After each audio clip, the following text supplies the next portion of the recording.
Welcome, dear Sangha, to our Serkhangma Prayer Commentary, led by our Venerable Khenpo Tenzin. We'll begin today's session in our Yellow Garchen Buddhist Institute prayer book, page 4 and page 5, with opening prayers.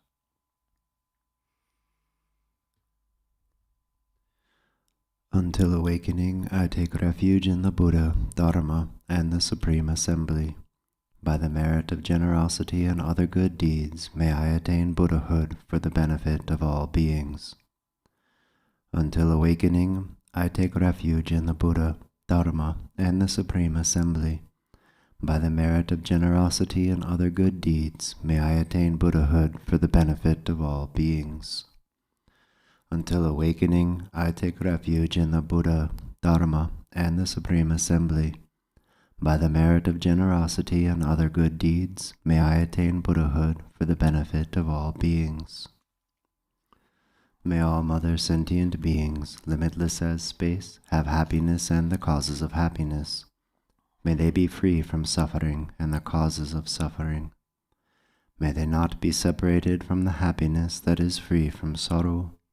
May they rest in equanimity, free from attachment and aversion. May all mother sentient beings, limitless as space, have happiness and the causes of happiness. May they be free from suffering and the causes of suffering. May they not be separated from the happiness that is free from sorrow.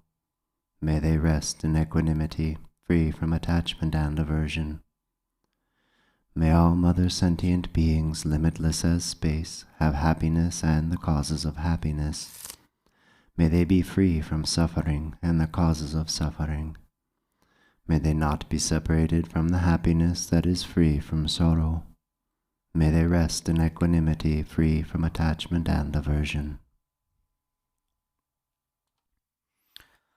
Tamge doje jajere zonro jenja mata doja ponjam ba zerje lumba dabra jibeka shakje jarbe jadungo janzar dorje janjen delo naro tang marpamala chuje gambo ba pamodra ba jawan dogong ba gajula mananje dojo je danandana tsira damje da lama laba laye jizo zon la zayun de jamzeng alawa tende donjin de begele zor dage lo chizon rovar sinje labda zor je lamdan rovar sinje labda zor lam drova zevra sinje labda zor drova ishi sanja vara sinje labda zor gange denjen de warnjong gaba me ba je ba me ba ta me ba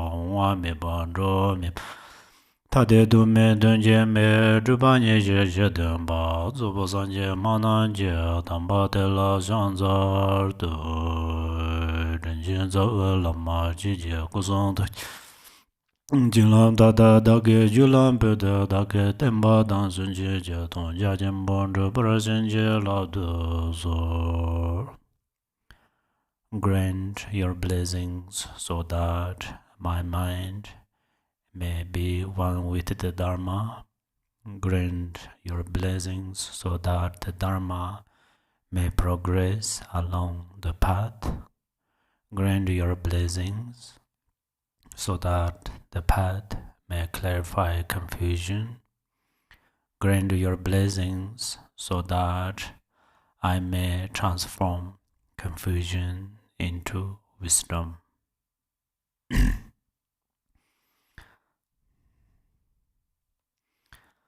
Okay, many dear Dharma brothers and sisters. Today we continuously teach on the Serkhangma Golden Temple commentary. We already discussed on the branch of prostration and then also some part of offering part. Then today, in this offering part, we have 22 visualizations. So today we are in the 10th visualization. So I remind you that we are Buddhist. We are Buddhist means we have some responsibilities.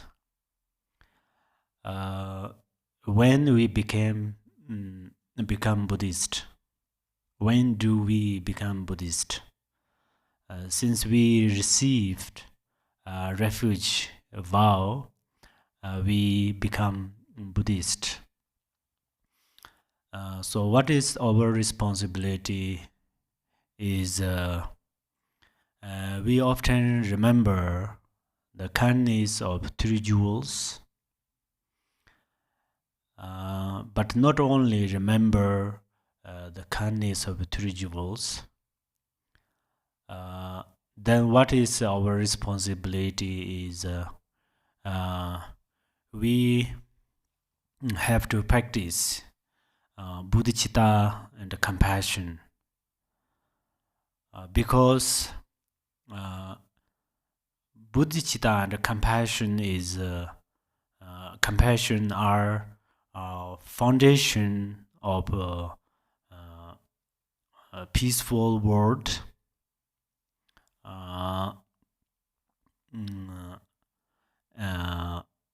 And also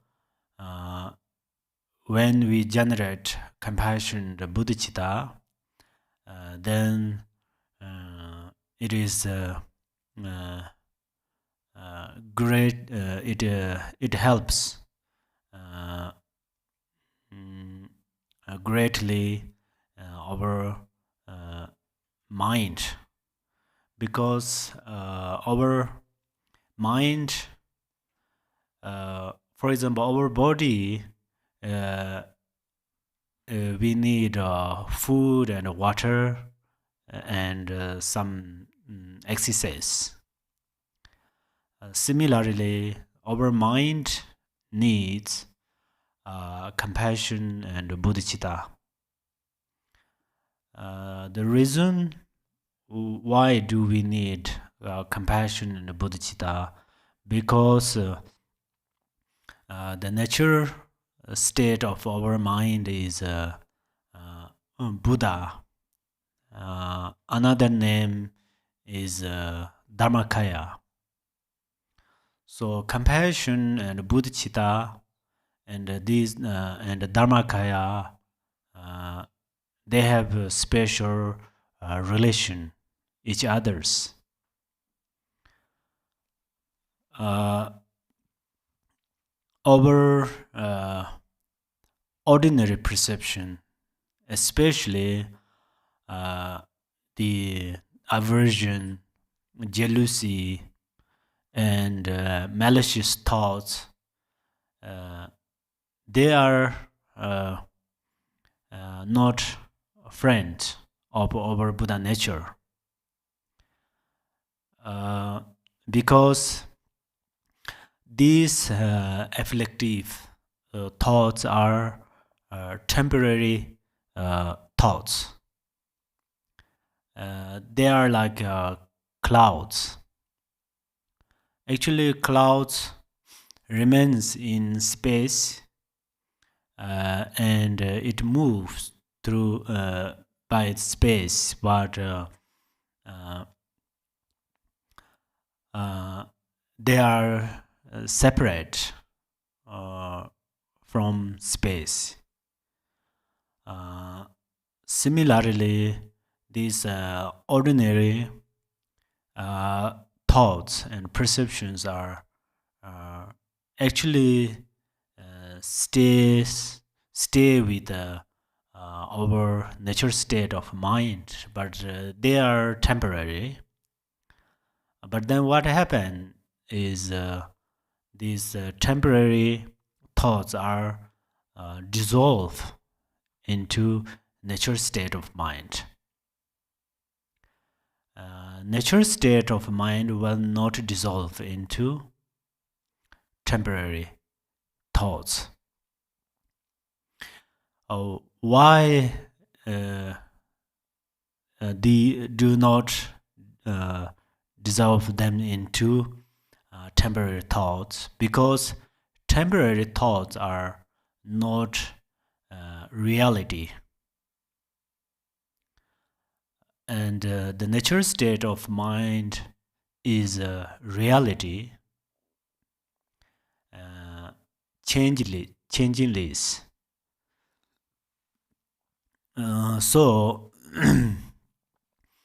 But we cannot understand natural state of mind suddenly. So that's where we have to practice on the bodhicitta and compassion, and then other practices. So for instance, Yogi Milarepa, he said he had 21 friends. So we are following the Milarepa. So we also always being together with these 21 friends.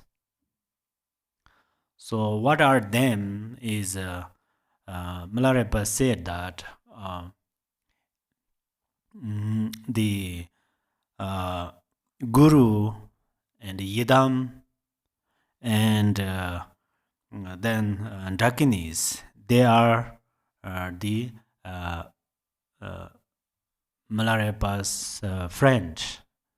How Milarepa did friend with them is Milarepa supplicate to them. Milarepa supplicate to the Guru, so then blessings received to him through Guru. And then Milarepa supplicate to the Yidam deities, so he received siddhis from Yidam deities. And then Milarepa supplicated Dakinis, and then his dharma activities flourish. Milarepa came in this world around the 12th century, right now 21st century, but his teachings, especially his songs, each and every songs liberates many beings, many practitioners from the samsara. So these are the power of Guru, blessings of Guru, blessings of Yidams, cities of Yidams, and support by Dakinis. So that's why his songs have special power. For example, if I teach for year by year, but Milarepa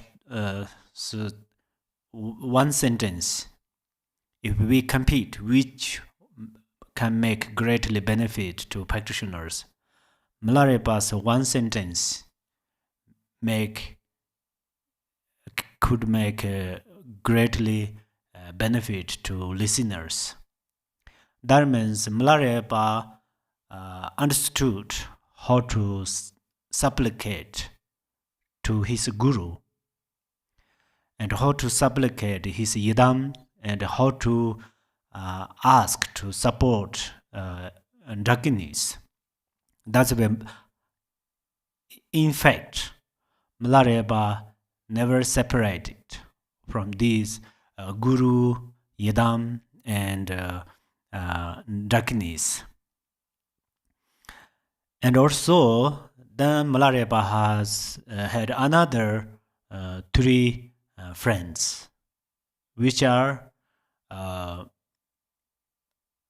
Buddha, Dharma, and Sangha. So for us, we just take refugee vow, but after received refugee vow, we do not care about that. So we cannot receive fully the benefit. Actually, we receive refugee vow. This is extremely important. We should take refugee vows. At the same time, we have to put it into the action. We should practice. Perhaps you think, oh, I would like to practice, but I don't know how to practice it. So, for instance, His Eminence Garchi Rinpoche gave us a refuge vow. At the same time, he gave us this small yellow book. This small yellow book. What is that? 37 practices of our Bodhisattva's way of life. Everything are inside of this small book. After you received refugee vow, and you always carry this small yellow book, best thing is you memorize it. And then you apply mindfulness.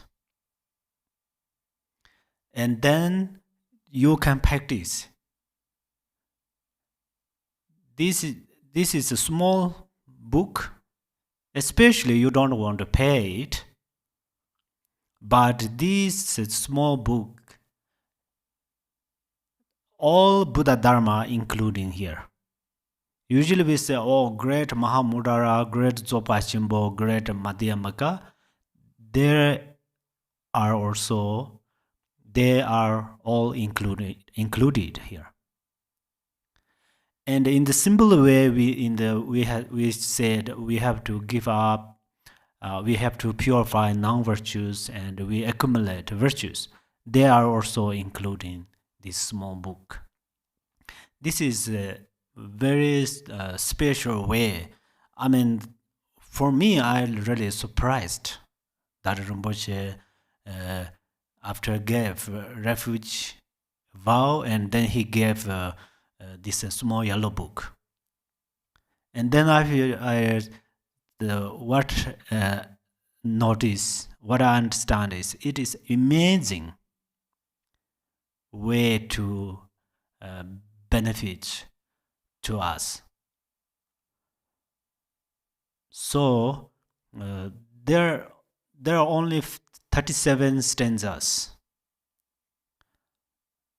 but all the advance of refuge vow are including there.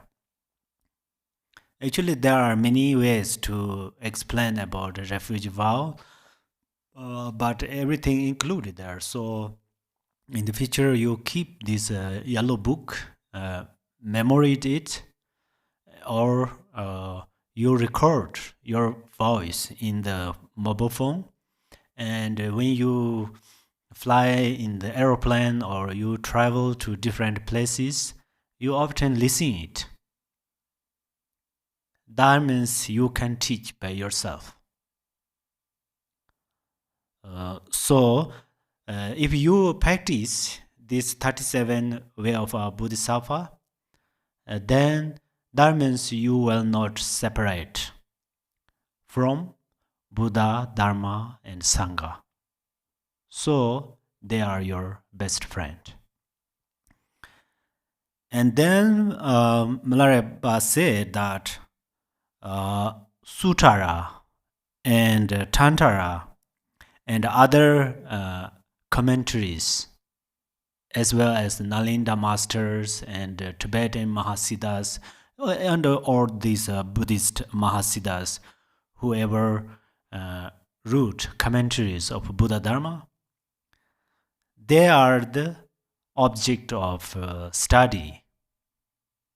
So Milarepa said these three are also his best friend. So perhaps you don't have time to study in the colleges of Buddhism, but you studied on this 37 way of Bodhisattva.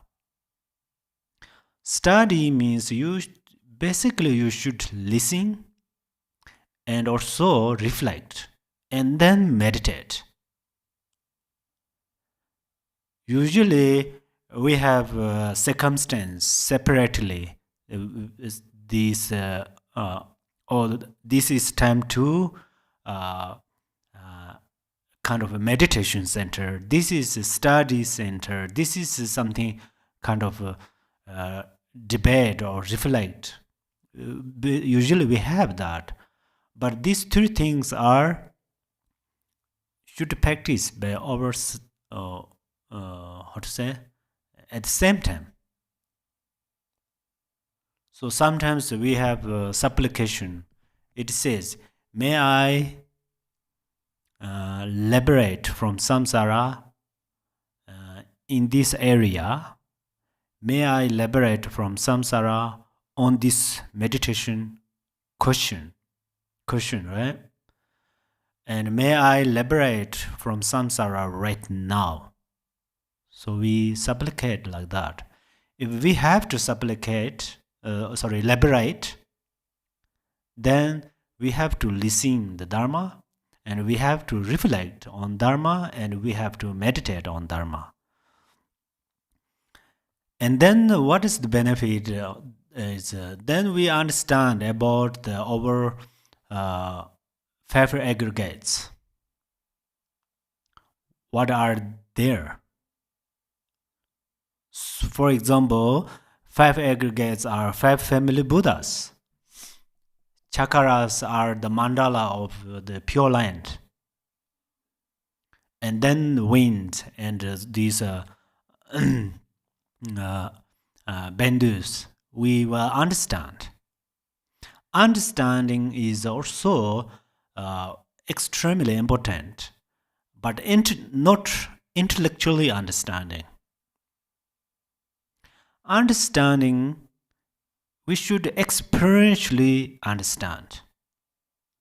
If we experientially understand, then we can experience. We can feel with this. For example, we eat food. We can taste on our tongues. So, and then also, we need pure perception. If we don't have a pure perception, suddenly we try to practice Vajrayana, it is quite hard. Because in the Sutara way, we say equanimity. Equanimity means, however, we have to see the equal suffering and happiness, good and bad. In another word, balance. And then it will progress slowly. Then we will, in the Mahamudra, there's 4 yogas. Among the 4 yogas, the third is with one test. But these are, if we have to experience one test, if we don't have a pure perception, then we cannot make one test. For example, you are ordinary being, you are Yedam deity. So we make separate between there. I don't care, you are just ordinary being, I don't care. Or you are very special, I will care you. So that is not one test. That is not equanimity. That is not balance. Since we have these kind of perceptions, then we have attachment and aversion. Psychologically, you think, then attachment and aversion comes through this way. If we have a strong attachment and aversion, then suffering strongly affect in our life. So the pure perception is extremely important. And then devotion. Devotion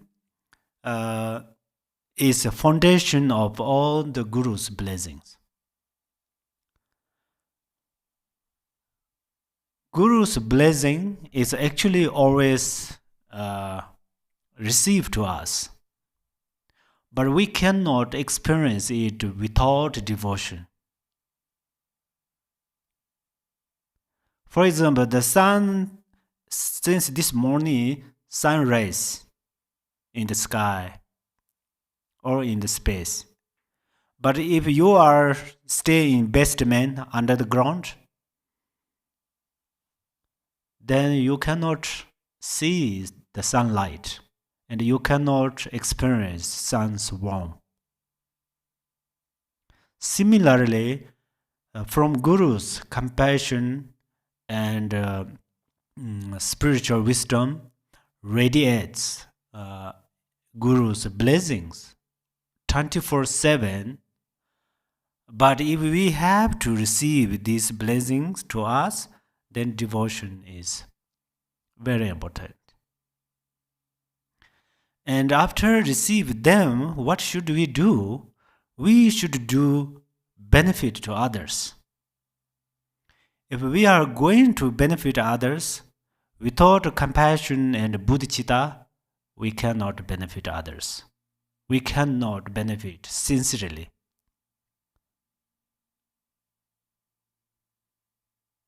Artificially or superficially, we can act something, but we cannot benefit others honestly. So compassion is very important. So Milarepa says, perception, compassion, and devotions are my best friend to attain enlightenment. So Milarepa has kind of these numbers of friends. Whether he stay in solitary place or he come to in the public, doesn't matter. He always stay with 21 friends. So we are following his instructions, his pet instructions, and we so that's why we have to same. We need to keep 21 friends. If we have the 21 friends with us, then we will not feel loneliness.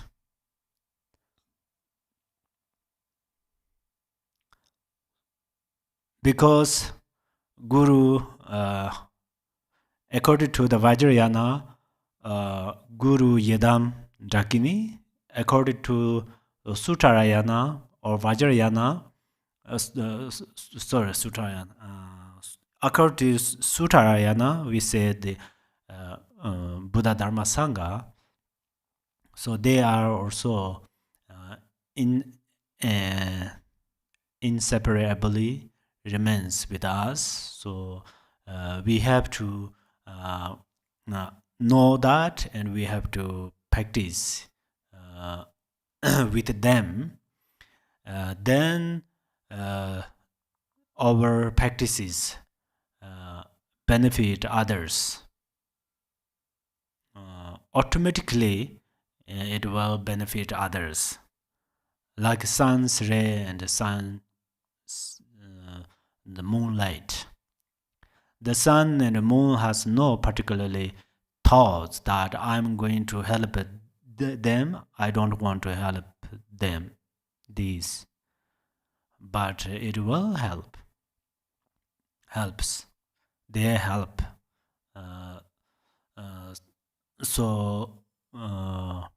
However, these friends are with our mind. So we have to understand our friends. Otherwise, if you try to find these friends across many mountains and rivers, you cannot find if you don't understand they are with your mind. If you understand they are with your mind, then whether you went to a restroom, they come there. Perhaps you think, oh, if I went to restroom, if they come, then I make some non-virtues. Through this understanding, you will not engage non-virtues.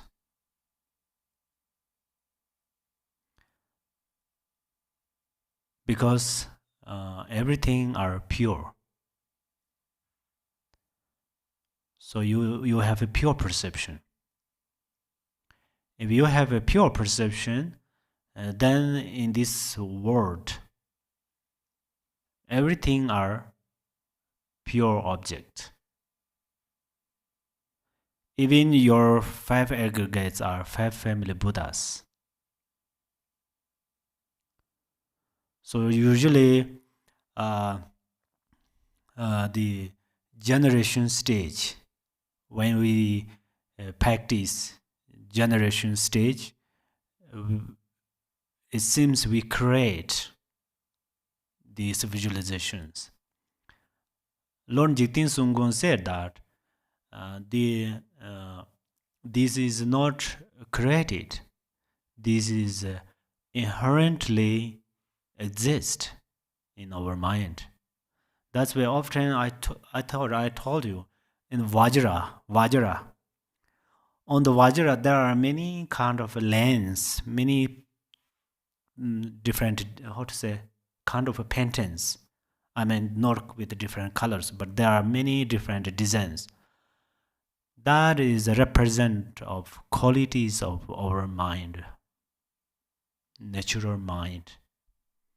So we have all of these qualities with our body and mind. So this is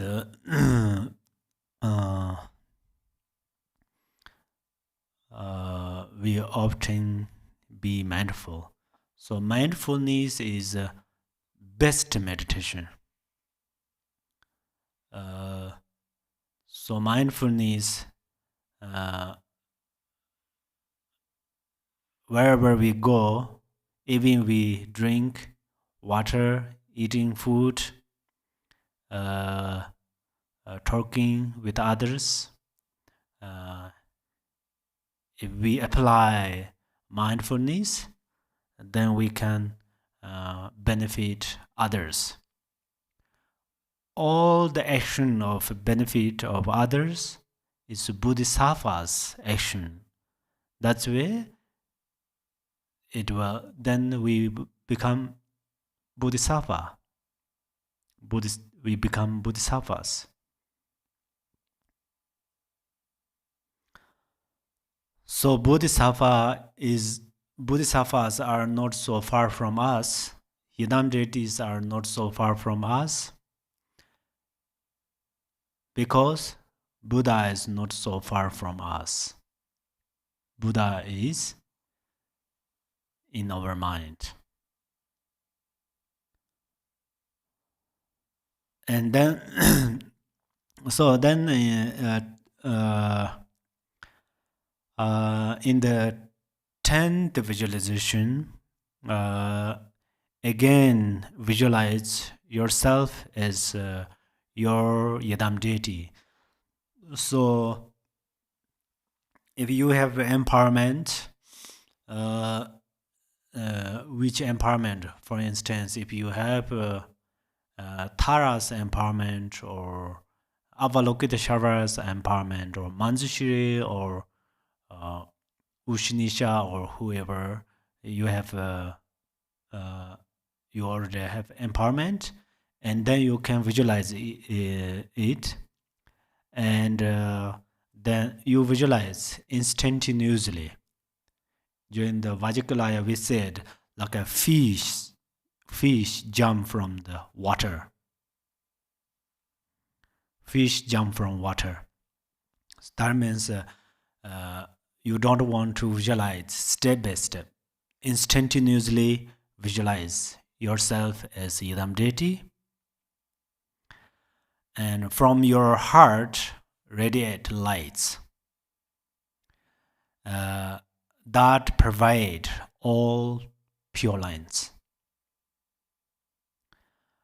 From these lights emanate offering goddesses, not only one, thousands of goddesses carrying canopies. The canopies prevent obstacles coming from the outside and obstructing disciples who are receiving teachings and those who are taking vows, particularly the Bodhisattva vows. They are shaped like the four pointed canopies that one sees in a temple above the Guru's head when Guru is teaching. They are offered by goddesses emanated from one's heart and distributed to all the Buddhas in all the Buddha fields throughout the universe. They are made of the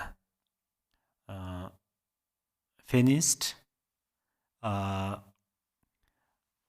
substances shining in the five auspicious colors: white, yellow, red, green, and blue.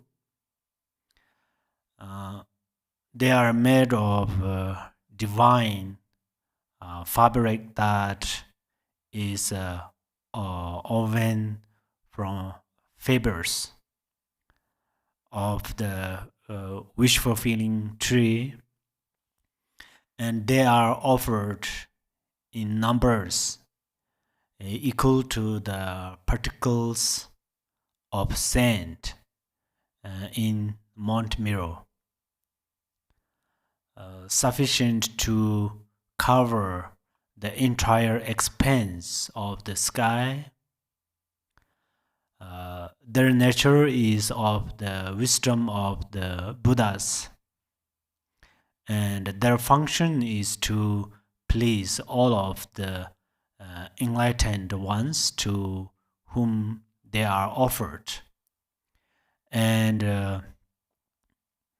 to bring to spiritual maturity all those beings who see them, resolve to accomplish these two activities while emanating these offerings in this way. Okay, so we have to visualize for a little while. As well, I told you that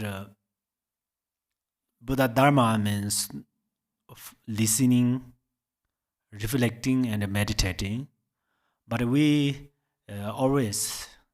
listen today and we wait we wait to reflect on it, and then we wait to meditate on it.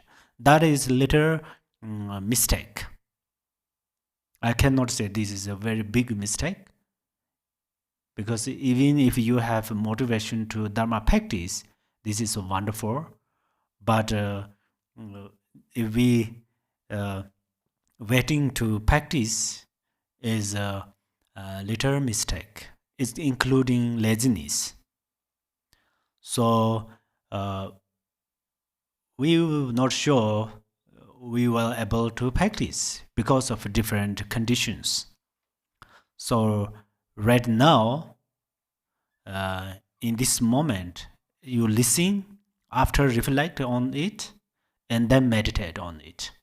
So then the kind of these offering visualizations are unique, because everything are all included here, because visualization yadams, so generation stage, we practice on generation stage, and then these offerings provide to everywhere, and we offer them, and then and then after we offer them, these Buddhas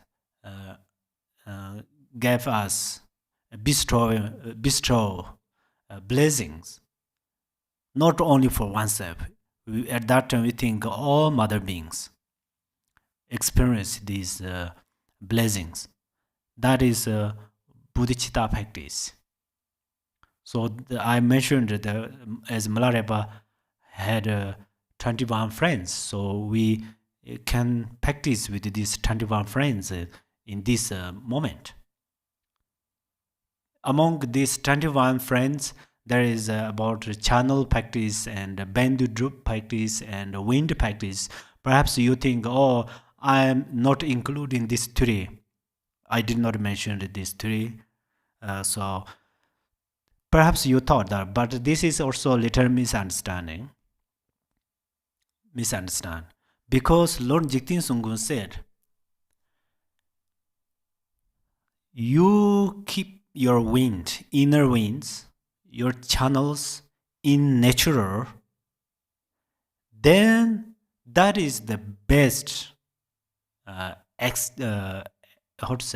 exercise or practice of the channels.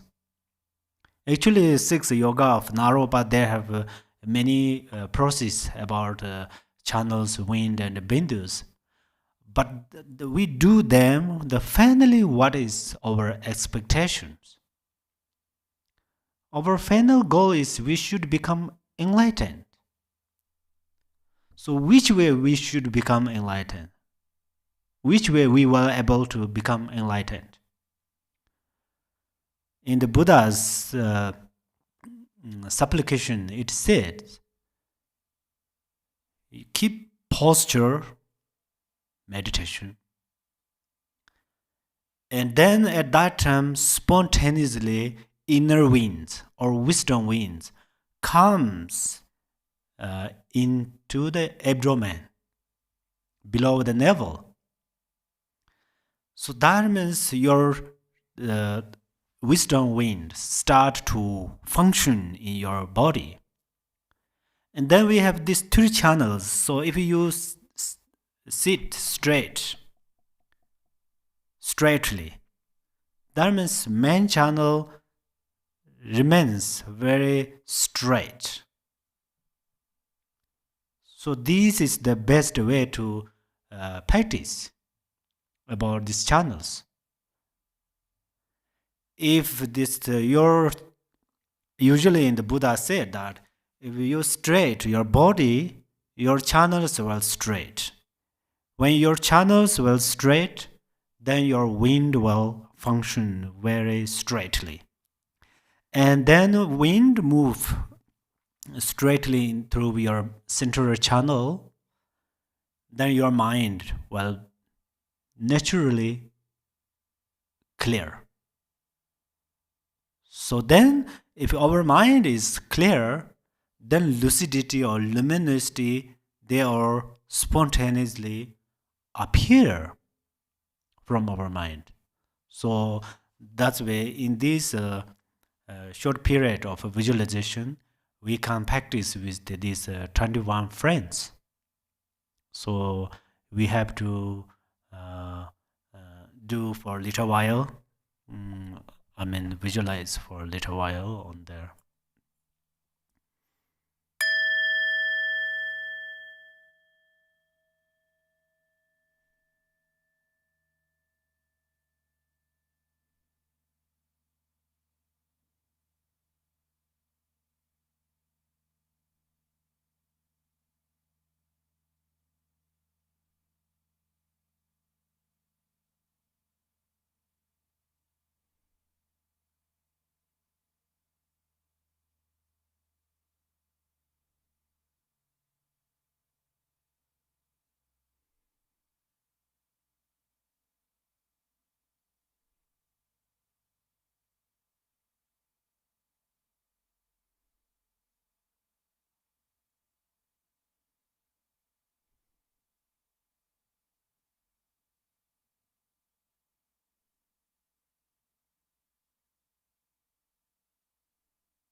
Okay, and then the 11th visualization is the altar offering of music. music. As before, visualize yourself as your Yadam deity. From your heart radiate lights that extend out to all the Buddha fields. So we say all the Buddha fields. How many Buddha fields?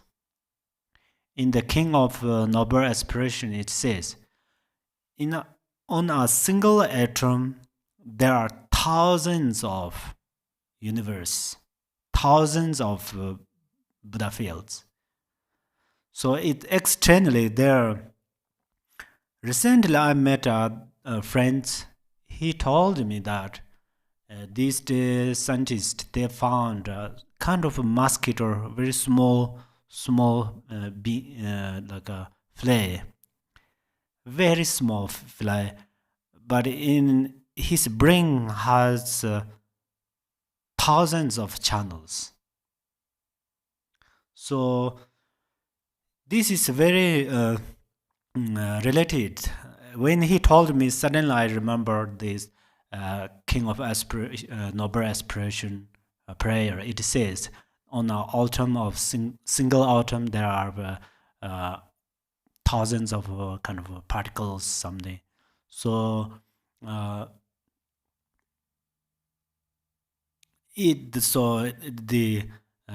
perhaps you ask, you think, oh, where is this thousands of Buddha fields? So only your, for example, crown chakra, there are thousands of Buddha fields. If there are no thousands of Buddha fields, then well, these Yidam deities have to stay in the relative level. So that's where we have thousands of channels in our body, and also we have many chakras. So each and every these chakras are mandala of Yidams and Buddha fields. That's why there are countless Buddha fields. So then you radiate the light, extend to all the Buddha fields. When you visualize this way, your mind spontaneously become vast or wide. So if we have a narrow mind, then small problems affect very suddenly. Even single harsh word make effect seriously. But if we have open-minded, then even something are real problems, but they cannot affect. So this is we have to radiate light. But also it's possible you think why we should radiate light. Because we are going to do exactly what is this, what is the nature. We should do as the nature. So this light, our nature mind is we say lucidity or clear light or clarity. So that's where this is a real thing. And then this from these lights also become goddesses making offerings. Actually, I told you during the mandala, perhaps someone listen here again. So the main thing to offer mandala is purify grasping. So all the offerings are same. It purify grasping. Grasping is very powerful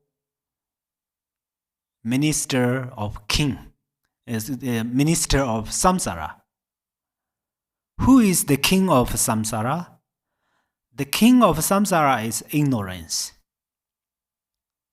That's where Lord Jigten Sungkun said, the ignorance is the very serious non-virtue among all non-virtues. And Buddhas in the Suttarayana and Vajrayana taught that the wisdom, spiritual wisdom, is the antidote of ignorance. Other these 5 perfections or 5 paramitas are for the sake of for support to blossom the spiritual wisdom.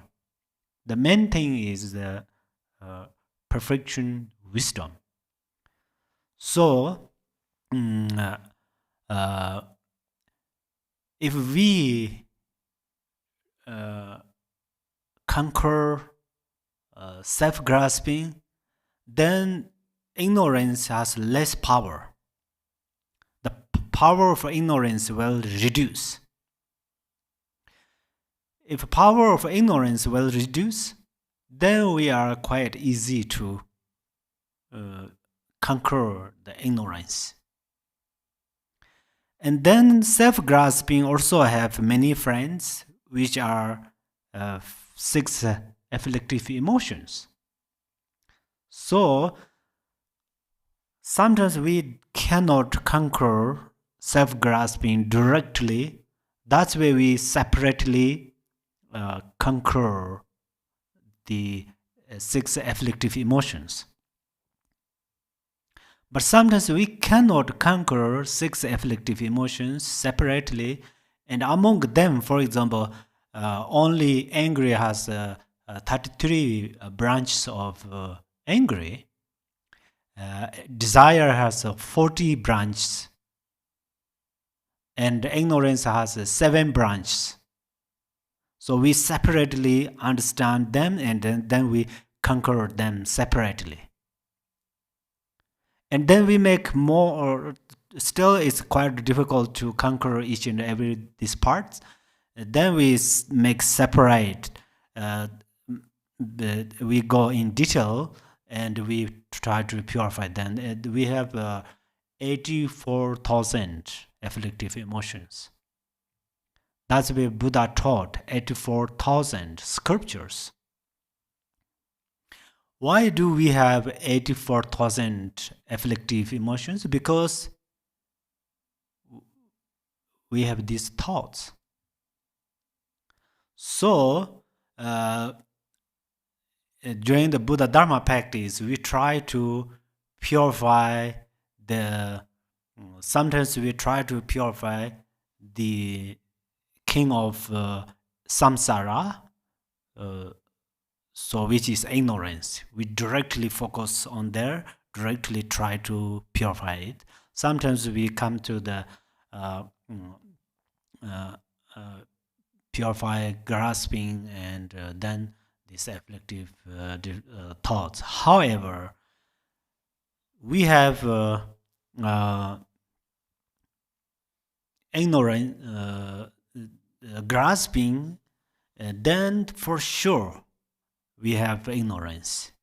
But ignorance is very gentle and very serious. We cannot figure that out. But grasping is pretty kind of foolish. So it appears, everybody knows grasping, right? Egoistic mind. So that's why we are quite easy to purify it. But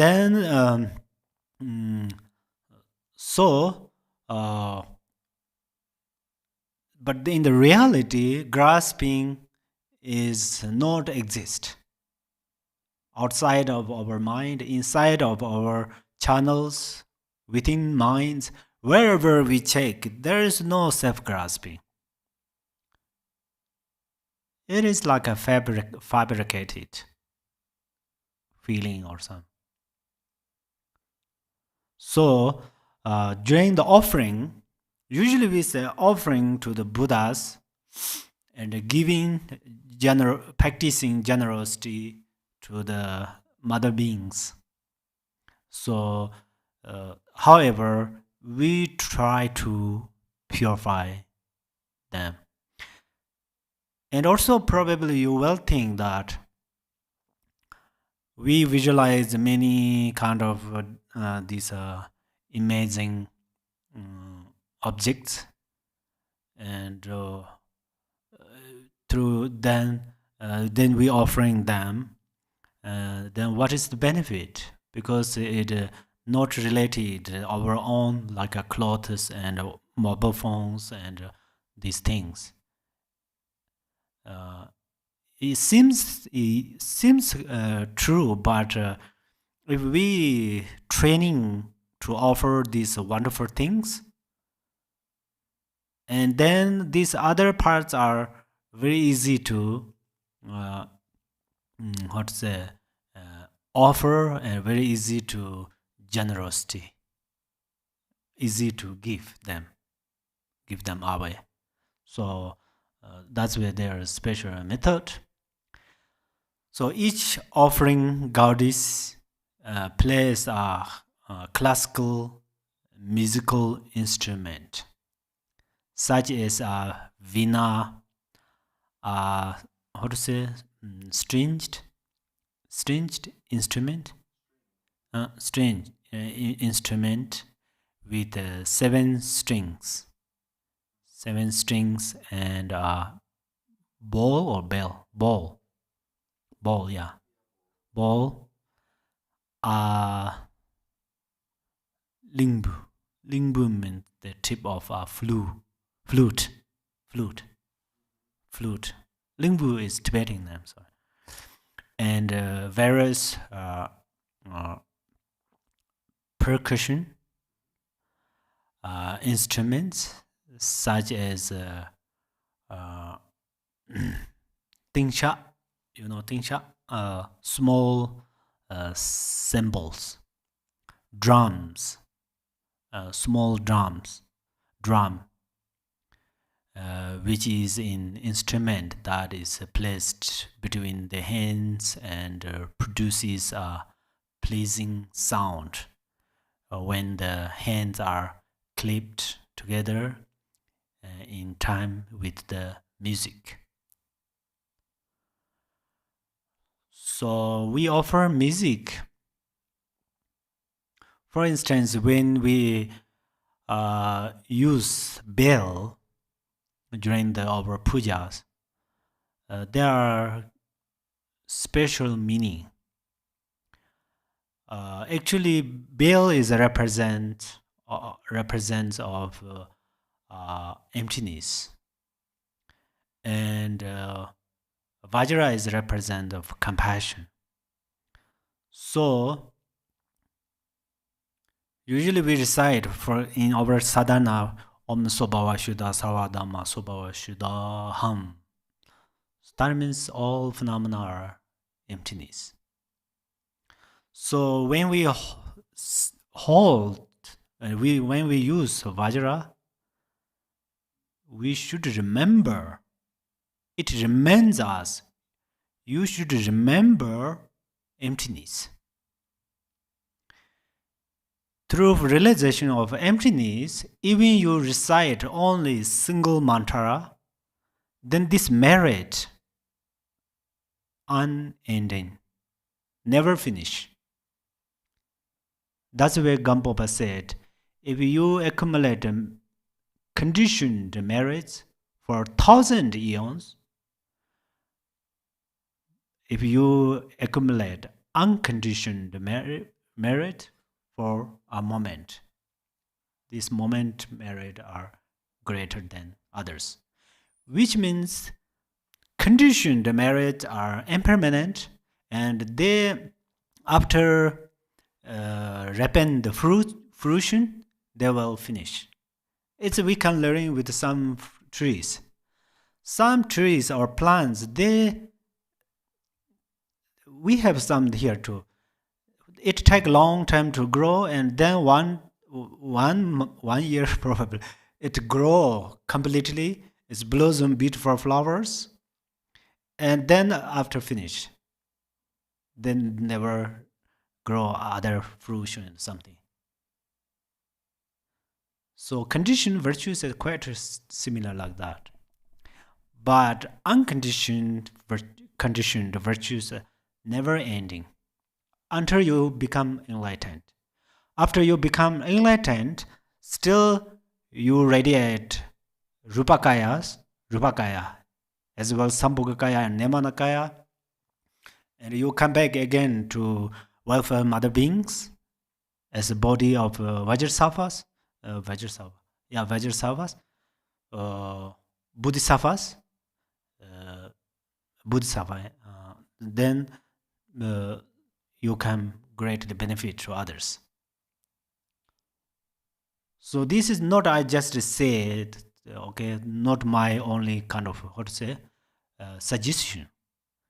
Because just recently in the Golden Temple, we discussed on there. Why do we have such beautiful flowers? Because Shakyamuni Buddha, when he first practiced bodhicitta, at that time he offered flowers, beautiful flowers to past Buddhas and Guru and Yidams. And then this eon is his eon, and we are his disciples. So that's where he is like our father. So what is the father's responsibility? Father's responsibility is he should think the future life of his children. Which university is better? Which education is better? And which life careers are better? Father should think and he make plan and he have to do something. Similarly, Shakyamuni Buddha, his responsibility is to liberate us from samsara. Probably we are, if we do exactly as Shakyamuni Buddha's teaching, we will able to attain Buddhahood in this life. So that's why right now we have this offering flowers. It doesn't matter wild flowers or domestic flowers, we offer this. So then, and also the music, for example. If you cannot remember emptiness, also you don't know how to visualize, how to concentrate on emptiness, but you have to bring, hold bells, for example, bell. At that time, you should remember, oh, Buddhas, thousands of Buddhas, Yidam deities are in front of me, in front of you, and you offer this. For example, sometimes we sing a song, at that time we use music, and then we listen it, this is a special melodies, right? It has a special melodies. So these music and songs make enjoy us, to us. Similarly, we have to please Buddha's mind. So we have to think, may all mother thinking, I'm offering this instead of all mother thinking beings. And when you use it, do it correctly as much as possible, and also pretty melodiously. These are also helps you to be mindful. So the reason we are offering this music is the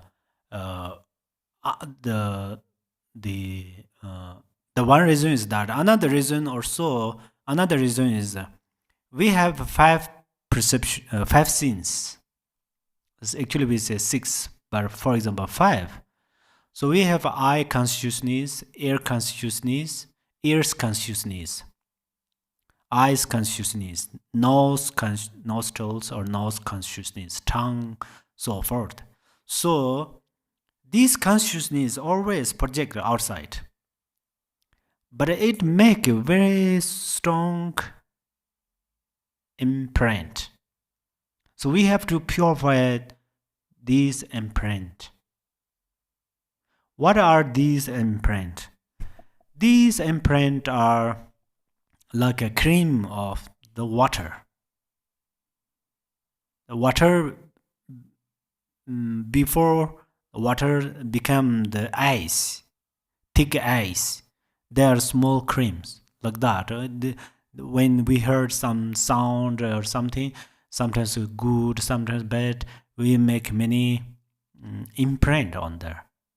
When we make imprint with this consciousness and so on, then karma comes through this way. We accumulate karma. So that's why we have to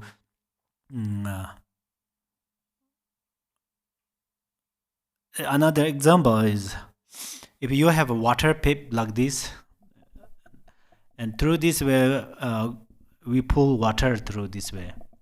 But if this is a warm outside, sunshine, or inside we pull like a warm water, then this water will not able to become ice water. Similarly, we offering music to Buddha, Dharma, Sangha. Through this way, whatever we offering these are, that way not make imprint of samsara. If we just pull cold water in the pipe, if we don't heat it under the ground, then in the winter it will become ice, and then the pipe will explode. Similarly, this ear's consciousness always function with grasping, then it makes imprint of karma, and then our grasping or egoistic mind becomes stronger and stronger. And there are also pitaha, which is in Indian stringed instrument that is plucked. The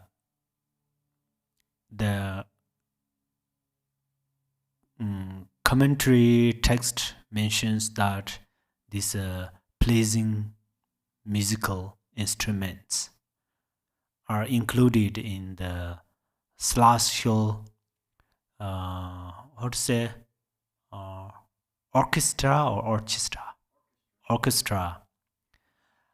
The music that comes from the goddesses is indescribably beautiful and provides all of space. The music continues without end. The function of this offering is to bring pleasure to the ears of the Buddhas. The sound is the perfect wisdom of the Buddhas. When it pervades the upper, middle, and the lower worlds of living beings, all living beings are freed from the three types of obscurations by hearing it, and their mental continuum, their mental continuums are rapid, so that they achieve spiritual maturity. Meditate in this way and make this musical offering separate throughout the world. Okay, so here I introduce you some instrument, but perhaps these are not familiar. You are not familiar with this music. It doesn't matter. which music you have the favorite music, you visualize that music, and also which music you know, and then you visualize this music offer to the all the Buddhas as this 11th visualization says. So let us do for a little while.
Okay, so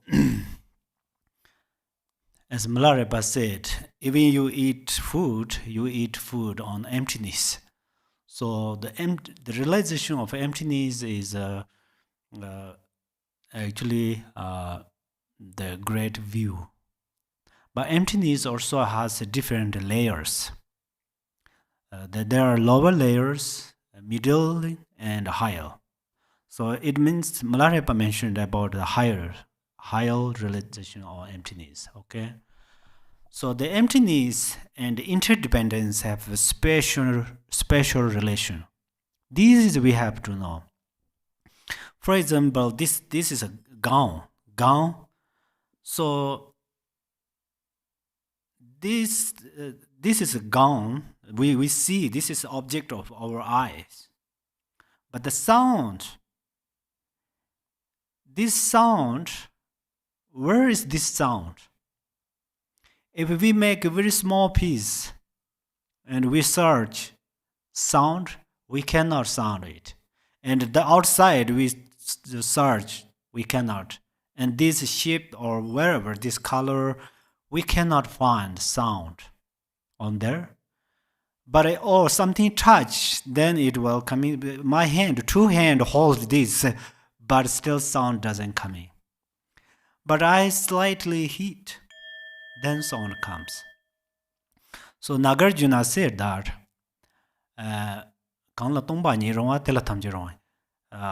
whatever possible emptiness, then everything's are possible. So this is pretty quite easy way to analyze about emptiness. The reason is we cannot find the sound of this outside, inside, or between wherever, but then we hit it on it, and then the sound coming. So the reason is emptiness. Emptiness means like that. The sound does not solidly does not exist on there. But the reason of emptiness, then everything possible. So and also what kind of sound will occur from this gong? This is very much related to how I hit. So there is, if I hit it nicely, softly, gently, or skillfully, then a very melodious sound comes from here.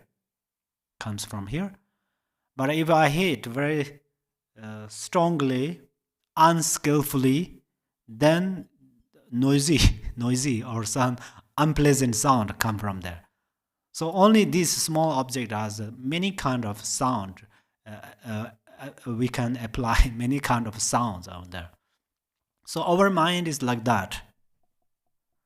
So our mind is in the reality emptiness. That's where grasping comes from there. The realization of selflessness comes from our mind. So we have to understand the interdependence. Interdependence, this small piece of wood and then this small gong, they touch in skillfully, then sound coming. But if they only touch, it does not come in. 24 hours we left this here, but nothing, any sound comes. But when they hold, if separately hold, it does not come in the sound, but only heat there, then sound comes. Interdependence means that. Through interdependence, if you realize emptiness, and then we really can reach on the realization of middle way, Madhyamaka. So Madhyamaka means actually many people explain like a centerer.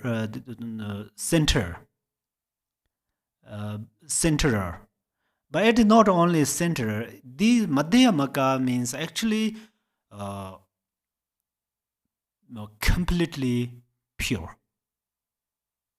No any mistake on this view. That's why in the Madhyamaka text it says, there is no other views higher than the Madhyamaka. If there is other view higher than the Madhyamaka, that view is not unliberated.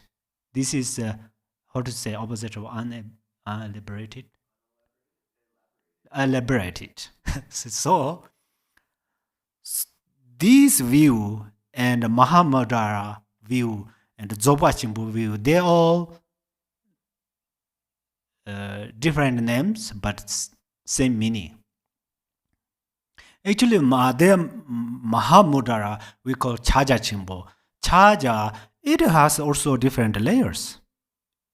It's according to the practitioners. And in the Zopa Chimbo, we says, oh, highest view like a Kada Zopa Chimbo, Kada. Kada also has different layers because of the realization of practitioners. Same like the emptiness. Emptiness has different layers, and if someone misunderstanding emptiness means nothing, and then this realization lead you in the wrong path.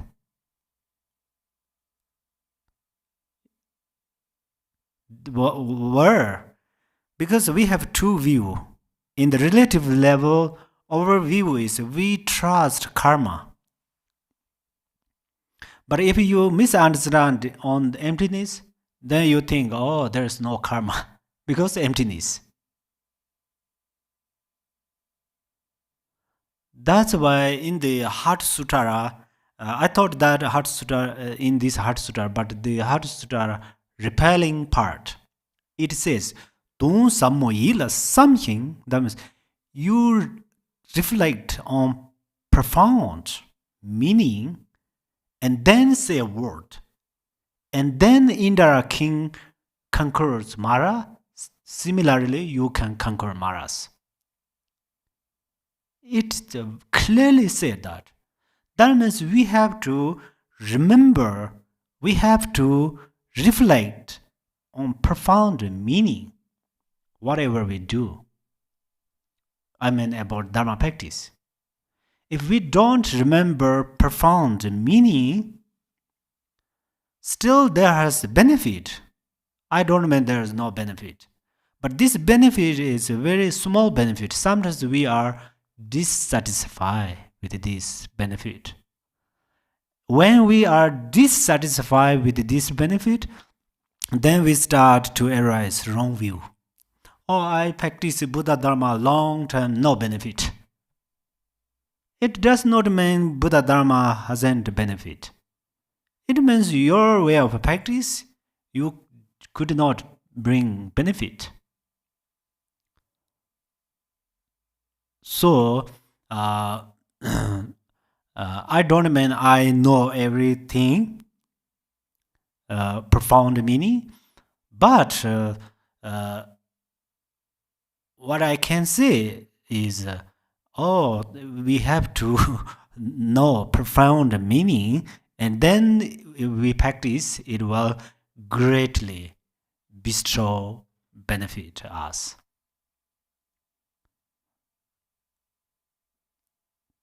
So,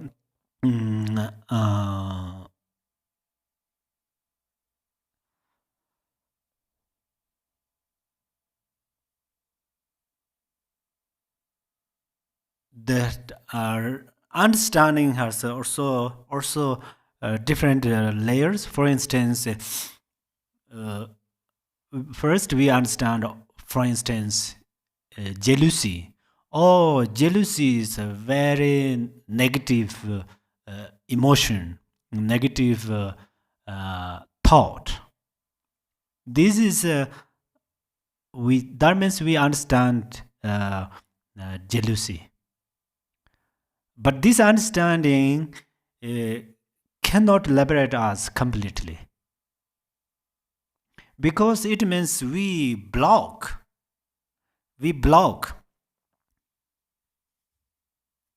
the jealousy in the room of our mind.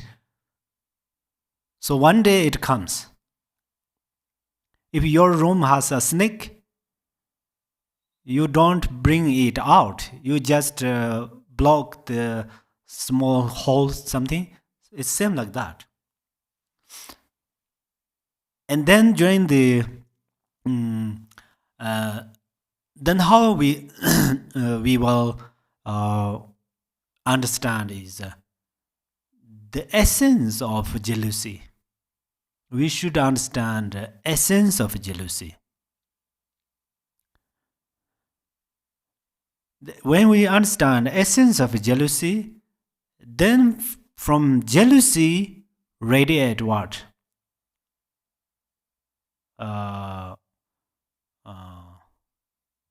amongasiddhi, idam deti. So all the afflictive emotions are same. The first our mistake is we don't care about that.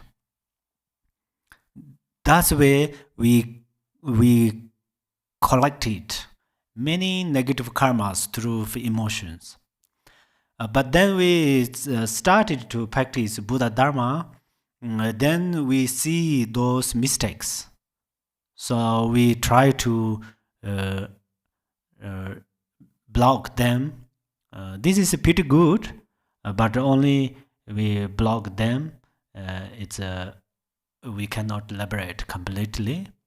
So, however, best thing is we see the essence of them, but we cannot see essence of jealousy and all the emotions suddenly. We should see. We should watch them. We should watch them, and then when we watch them, sometimes we even there's some the realization of even we understand a little part of the essence of these emotions, but we cannot feel this is the essence of them. But usually in the Buddha Dharma said, decided by your view and continuously practice through meditation.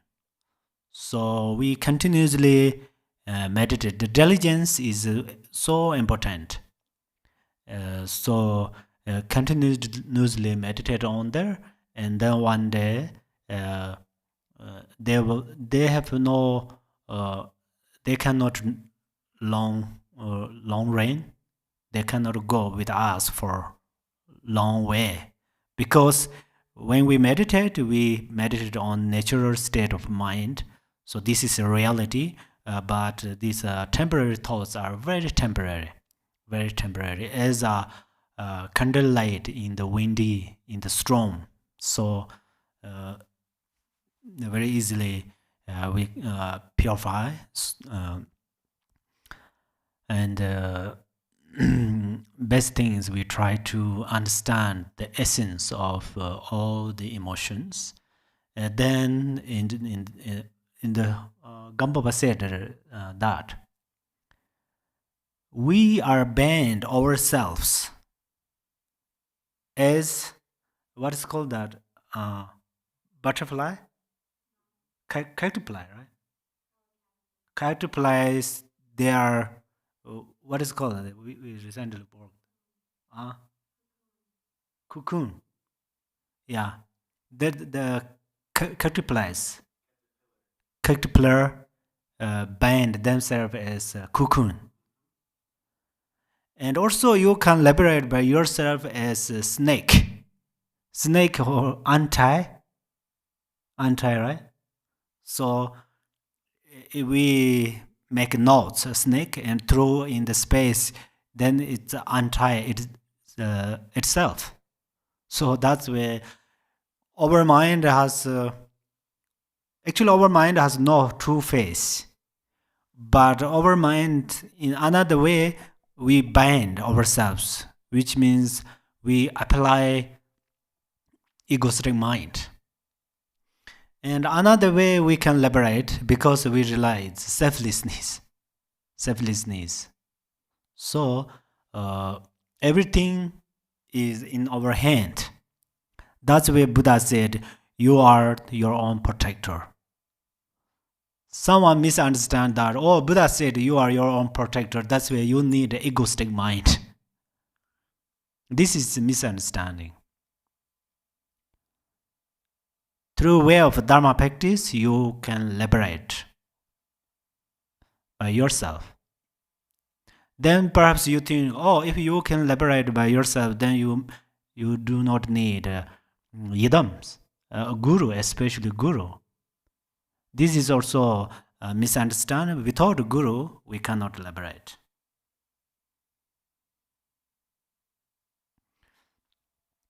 Okay, And then 12th, in the 12th visualization, again visualize yourself as your Yidam deity. From your heart radiate rays of lights in all directions, providing all the pure lines of all the Buddhas. They transform into goddesses carrying divine cloth fashioned from fibers of the wish-fulfilling tree. The cloth is blue, or white, yellow, red, and green, and it possesses the qualities of sheerness, softness, and lightness. Clothing made from these wondrous cloth is quite extraordinary.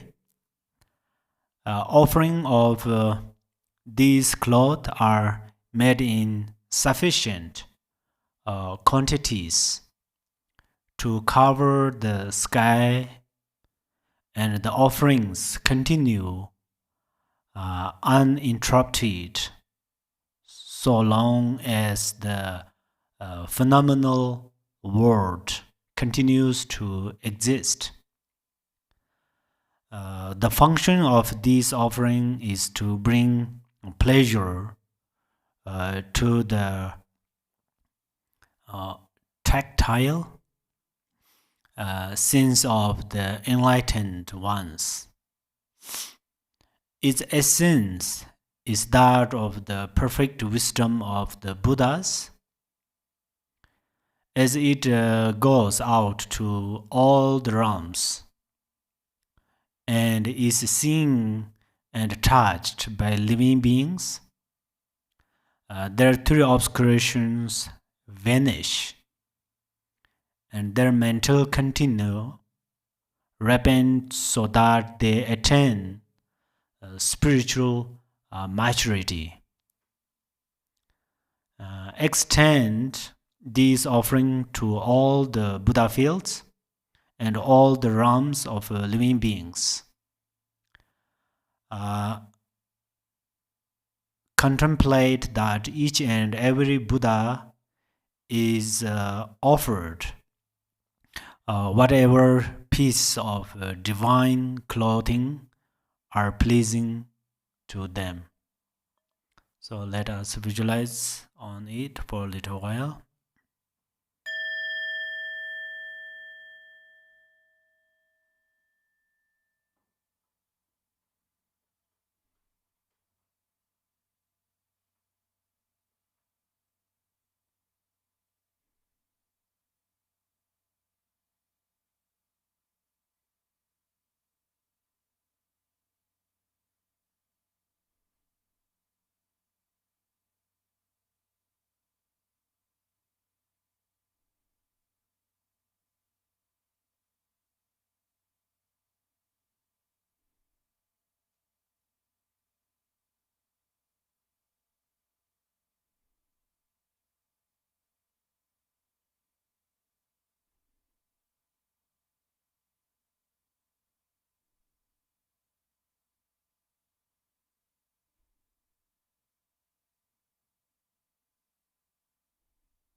So when we offer these clothes to the Buddhas, it does not mean they need these clothes. Without these clothes, they were cold or so forth. It does not mean this. When we offer these clothes to Buddhas, that means we purify our egoistic mind, our grasping, egoistic mind or grasping. And actually, there are another way. The benefit is another benefit is that if we have new clothes, before we wear these clothes, and also even we don't have new clothes, when we wear some clothes morning, we remember according to Vajrayana, you visualize you are offering clothes to Yidam deities, because our five aggregates are 5 family Buddhas and so forth. And also, if you have some new clothes, before you wear it, you say offering this to the 3 jewels. So that means your mind does not separate from 3 jewels. So when we receive a refugee vow, there is a samaya or vow, which is we have to remember 3 jewels. So the best way is when we wear some new clothes and when we eat some food, before we offer it, offer them 3 jewels. That means we remember 3 jewels. Of course, it depends on the practitioners. Someone would like to do it openly, or someone just through the mental recitation or internally offer them. It is either okay, but we have to offer these. For example, new clothes and so forth. When we buy new clothes, and then before we wear it, we offer offer it 3 jewels and yidams, so forth, and then after we wear it, it make a great merit. So I thought sometimes when we go to the shopping center, sometimes we see many beautiful clothes, and we were check. When we try to buy them, we check how much suitable ourselves. When we wear this, I think if we offer it, it will make a great merit to those who are selling these clothes, and also after whoever wear these clothes, it will benefit to them, and so it's a very good way. Not only we visualize this part, we can put into the action during when we have new clothes and so on. Okay, then the 13th, in the 13th visualization, again, visualize yourself as your Yadam deity. From your heart radiate innumerable rays of light in all directions, providing all the pure lines of all the Buddhas with precious substances and jewels of various types. These include such things as gold, silver, rubies,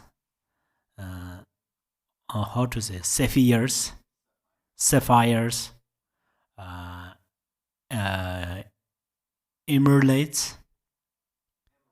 emeralds, turquoise, coral, fire crystal, topaz, and other precious jewels and gems. Each one is a most precious jewel that satisfies all desires and provides for all needs according to the wish of the one who possesses it. They are offered in such quantities that they are like vast clouds in the sky. The radiance of these jewels extends throughout the heavens. On the ground, they accumulate in great heaps the size of mountains. In this way, all the different realms and Buddha fields are filled without interruption so long as the universe continues to exist. The function of this offering is to accomplish the pleasure of the Aryas, the noble Buddhas and Bodhisattvas. The gems arise from the perfect wisdom of Tathagata, and the mere sight of them by any living being is sufficient to completely eliminate the three types of obscurations and bring about spiritual maturity. Visualize that these offerings extend throughout all worlds. In the Lotus Sutra, it says, "The king of gods, Indra, said the whole world was his world." The Buddha heard that and asked Indra if it was true that the whole world was Indra's. Indra replied that it was true. The Buddha asked him by what reason he said that, and Indra replied that there was no particular reason and that he just said it.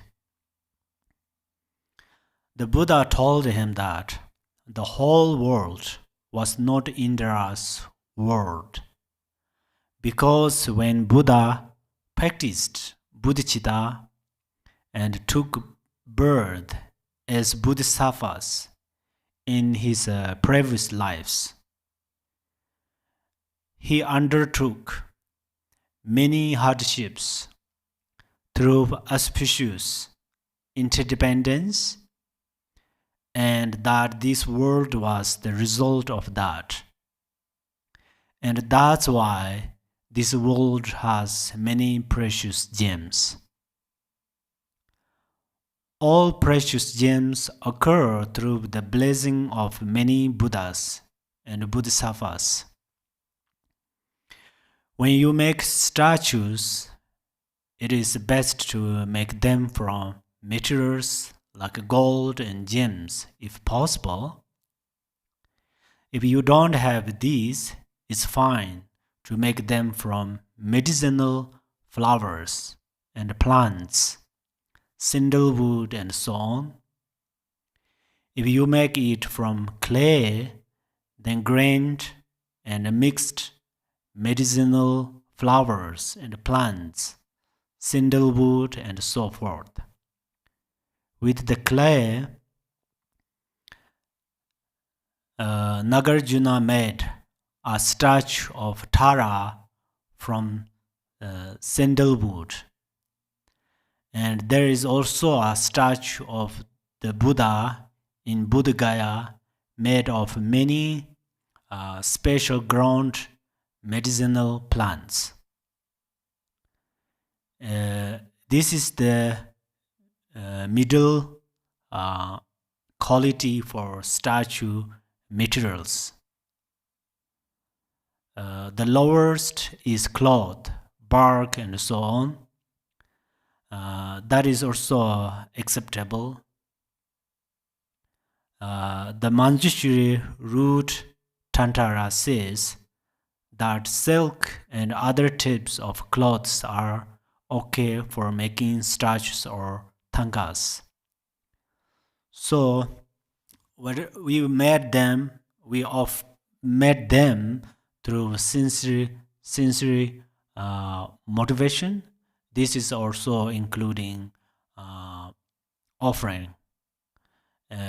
It has great merit, and then of course we visualize them as a offering to our Buddhas, Yidam deities. It has wonderful benefit. So we should practice through meditating, concentrating, and so on. Okay, so now we will stop here and let us dedicate the merit of all the Buddhas of 10 directions and 3 times, and all the Bodhisattvas and all the Dharma friends. All of this merit gathering together, and we generate bodhicitta sincerely from our mind, and we dedicate it for benefit all mother thinking beings, especially for